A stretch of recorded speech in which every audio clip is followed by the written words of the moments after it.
We pick up right where the last film left off. Kenshin unconscious on a beach after desperately trying to save Koru from drowning. He'd searched the ocean until the waves dragged him away, and now he's lying helpless on the sand when a mysterious figure finds him and carries him to safety. The film takes us into Kenshin's memories, showing us a scene from his childhood that explains everything about who he became. We see a young boy trying to bury victims of a brutal attack, giving them proper respect even though he's just a child.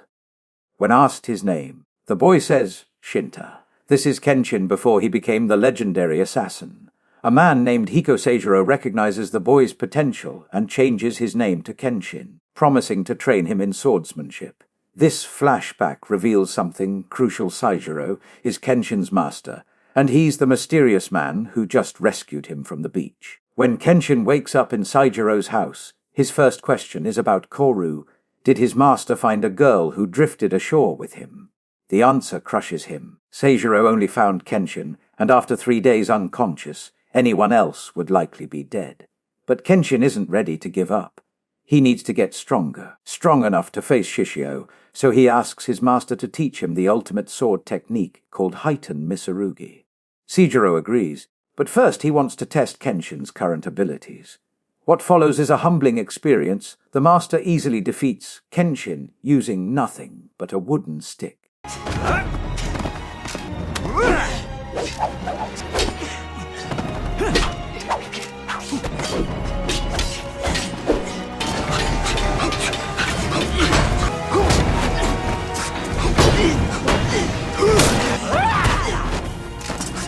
The lesson is clear. Before learning the ultimate technique, Kenshin needs to understand what he's been doing wrong. Meanwhile, the situation in Tokyo has gone from bad to catastrophic. Shishio's massive warship appears off the coast, and residents flee in terror as he opens fire with cannons. The message is unmistakably, he's not just threatening rebellion anymore, he's declaring war on the capital itself. Back in Kyoto, Misao is dealing with her own trauma. She's managed to save Okina, who was brutally beaten by Oshi, but she can't understand how her former comrade could attack their own people. The betrayal fills her with rage, and she's determined to make Oshi pay for what he's done. Shishio uses his position of strength to make an ultimatum to the government. He meets with Prime Minister Hirobumi and makes his demands crystal clear: hand over Kenshin for public execution, or Tokyo burns. The government, faced with the destruction of their capital, makes the only choice they feel they sacrifice Kenshin. Wanted posters go up across the city. Kenshin is now officially a fugitive, marked for death by his own government. When this news reaches the inn where Sanosuke and the others are staying, they're devastated but also relieved. At least it confirms Kenshin is still alive. Then comes unexpected good news. Koru has been found and is receiving treatment at a hospital. Sanosuke and the others rush there immediately, finding her unconscious with a high fever, but very much alive. She survived the drowning, which means there's still hope. Back at his master's house, Kenshin continues his brutal training, getting knocked down repeatedly but refusing to stay down. Seijiro asks about the scars on Kenshin's face, and Kenshin explains they're from his days as an assassin. When Seijiro learns that Shishio is also a former government assassin, and that his men have already defeated Kenshin once, he understands the stakes. The training intensifies.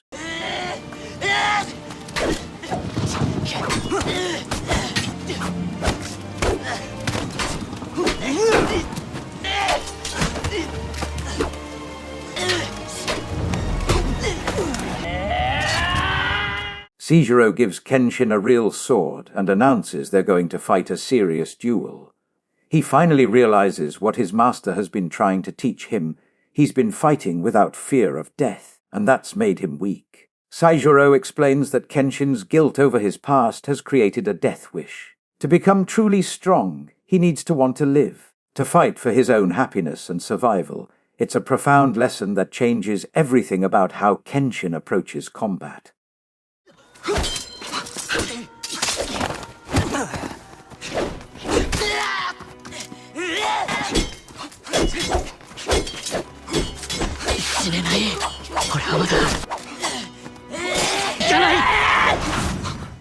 While Kenshin trains, Koru recovers enough to leave the hospital and goes to the beach alone, still searching for any sign of him. Sanosuke and Yohiko find her there and learn that she's determined to go to Tokyo to look for Kenshin, even though he's now a wanted man. The training pays off. Kenshin masters the heightened Mitsurugi technique just as Misao arrives with news Koru is alive, but Kenshin is wanted for execution. Before he leaves, Saijiro gives him final advice: fight to survive and come back alive. Kenshin and Misao head to the inn, but find that Okina has already left for a secret mountain pass. Despite his injuries, Okina is trying to intercept Oshi and stop him from pursuing his vendetta against Kenshin. But Okina is too weak, and Oshi easily defeats him.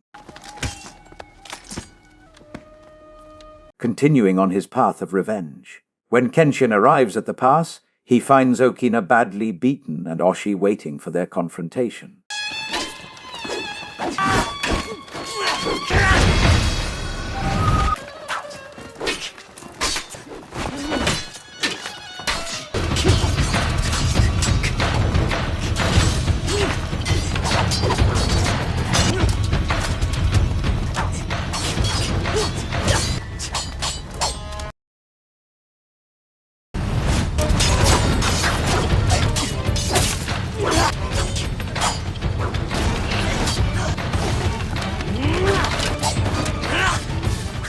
When Oshi attacks Misao and sends her crashing to the ground, Kenshin's anger flares, but he channels it properly.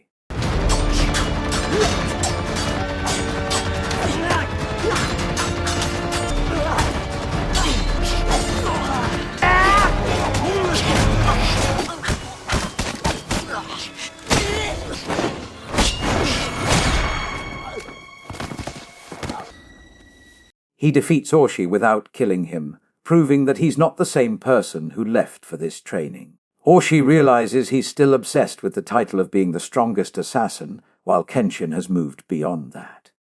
Kenshin continues to Kamiya's dojo, where Megumi greets him with relief and gives him a red shirt that Koru left for him. But their reunion is short-lived. The Tokyo police surround the dojo and arrest Kenshin. Despite a brief skirmish, Kenshin surrenders willingly to prevent anyone else from getting hurt. At Shishio's headquarters, his lieutenant Hoji delivers troubling medical news. Shishio's burned body is deteriorating. He can't fight for more than 15 minutes without the heat potentially killing him. This weakness will become crucial later. Kenshin is brought before Prime Minister Hirobumi, who apologizes for having to sacrifice him, but explains the government has no choice. They take Kenshin to the beach for his public execution, with crowds gathering to witness it, including Koru and their friends. Koru desperately calls out to stop the execution, but it proceeds. Hoji reads out Kenshin's crimes as an assassin, listing the names of everyone he killed. The executioner prepares to behead Kenshin, but then something unexpected happens. The executioner untees Kenshin's hands and removes his disguise. It's Sato. The entire execution was an elaborate ruse to get Kenshin close to Shishio's forces. The real battle begins. Government troops clash with Shishio's men, while Kenshin and Sanosuke board the warship with other officers. Sato, meanwhile, stays on the beach to fight Shishio's remaining forces, including members of his 10 Swords army. Even outnumbered, Sato's skills from the Shogun era prove superior.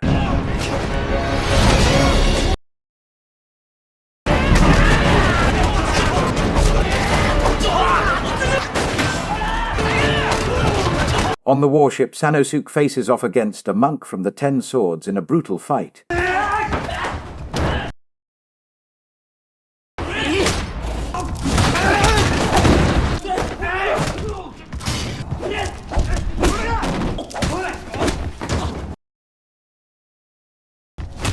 Kenshin has his rematch with Sojiro, the young swordsman who previously defeated him and broke his sword.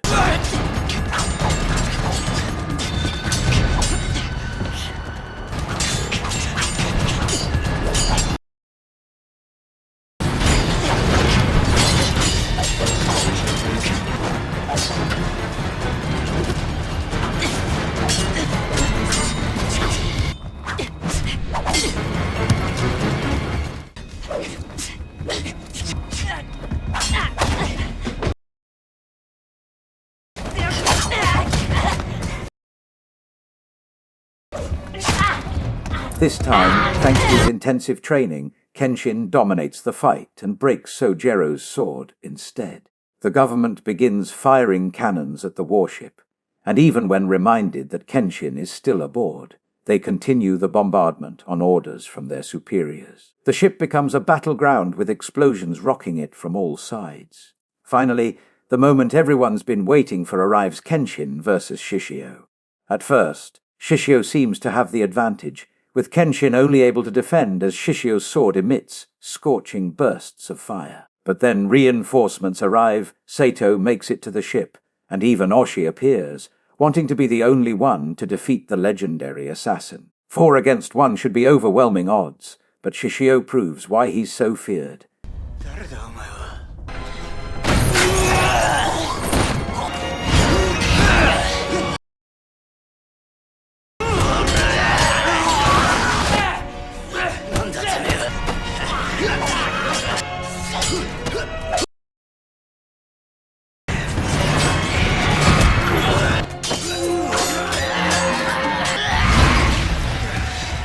His assistant Yumi realizes he's exceeded his time limit and his body is overheating, begging Kenshin to stop the fight. But Shishio uses this distraction to stab Kenshin, stabbing Yumi at the same time when she tries to protect him.